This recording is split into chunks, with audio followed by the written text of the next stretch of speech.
Final 2. Estará dando por la calle 0 Paula Herrero Carballo, pronunciación galaico. Por la calle 1 Raquel Couso Castro, pronunciación galaico. Por la calle 2 Alicia Moreira Marmonte, pronunciación galaico. Por la calle 3 Laura Costas Pena, Real Náutico de Vigo.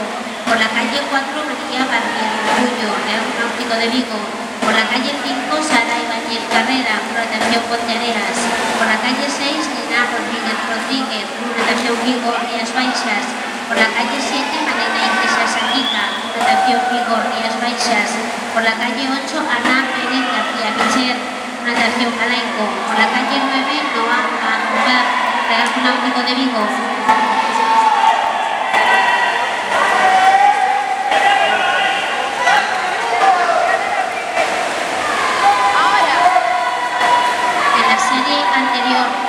La nadadora de la calle 6 ha sido descalificada por salida anticipada.